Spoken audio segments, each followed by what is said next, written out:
The Metamorphosis Fruits Basket in Unconditional Love. If you were suddenly to turn into a repulsive monstrosity, how many of your relationships could you confidently say would remain? Are you truly valued in your life for who you are or what you can provide? Both the Metamorphosis and Fruits Basket provide commentary on unconditional love. One is a cautionary tale, while the other is the ideal ending one hopes for if they ever find themselves in such a quagmire. Both stories have instances of a character turning into something grotesque. Gregor, the main character from the Metamorphosis, turns into a beetle, and Kyosoma, a character from Fruits Basket, shows the true form of the cat spirit. Both changes undoubtedly create chaos within their personal lives.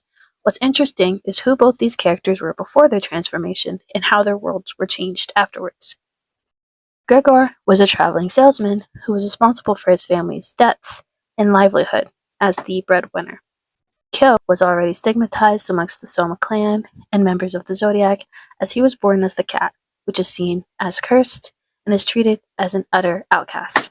All he's known his whole life as a child was adversity and rejection. Surely with both their respective transformations, we'd see their lives take a linear trajectory. Gregor should still be respected because of all the sacrifice he's put in for his loved ones, and Kyo should become even more ostracized from his family and society at large. Instead, we see something more interesting happen.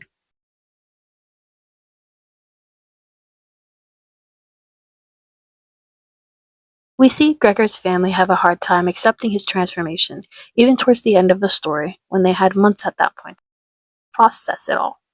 Eventually, his own sister, Grete, suggests that she and her parents come up with a plan to get rid of it, refusing to refer to her brother by his name, as she could not believe it was or ever was the real Gregor.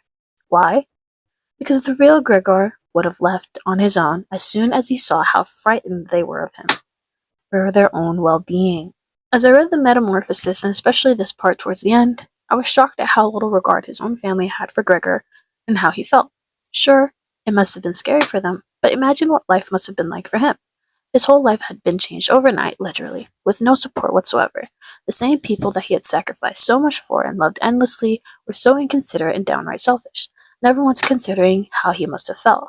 Even with his own workplace, which he had not taken a sick day from in over 5 years, was so quick to call him lazy and all type of other names, which his family also joined in on. The story sadly ends with our main protagonist choosing to starve himself to death so as to not be a burden to his family, and when his family finds out, they simply feel relief. No tears at the loss of their dear brother and son, no funeral, nothing. All the sacrifice Gregor had made for them had meant nothing more than temporary comfort, as they would go on to get new jobs and start a new life in a new city. Kyo, on the other hand, was met with a different reaction. When his Shisho, Kazuma, took off his bracelet, the only thing containing the cat spirit, it caused him to transform right in front of Toru, the female main character and newly made friend. Kazuma intentionally set this situation up to see if Toru could handle and look past his horrific true form. She sees up close and personal what the true form of the cat zodiac was. A cursed being with a putrid smell, menacing growl, and intimidating presence. Later on, she would go on to admit to being scared in the moment, and yet, when Kyo ran away from her into the forest, she went after him. Why? Because she remembered all the times he comforted her and allowed her to feel okay being her full self, reminding her of the good traits that she had, and that in times of need, she could depend on him and on others. Those weren't just empty promises either. He always showed up for her in her hardest times. It was remembering all of this and her love for Kyo that ultimately gave her the strength to go after him. To put it simply, she didn't want him to feel alone or unloved. The true essence of unconditional love.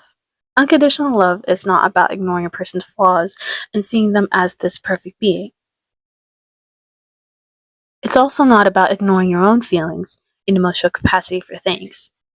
It's about loving a person as a whole, not just for what they can provide or offer as an individual.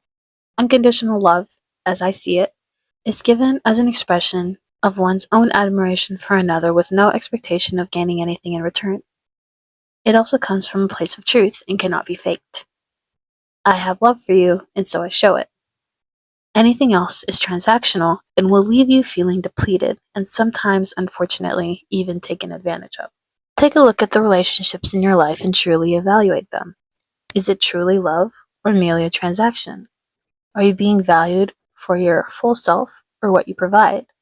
If you're suddenly turned into a big beetle or a cursed creature and you can no longer provide what you once did, would you still be loved by those around you? If not, perhaps those relationships have run their course. We as human beings need to learn to give ourselves unconditional love first, so we can give it to those who are worthy and be able to know how to accept it when it comes our way. Accept nothing less, for its ugly twin conditional love may leave you forgotten by the very people you sacrificed everything for.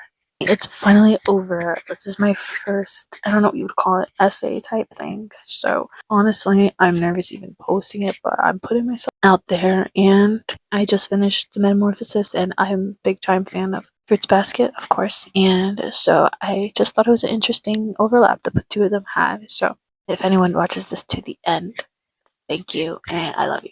Bye.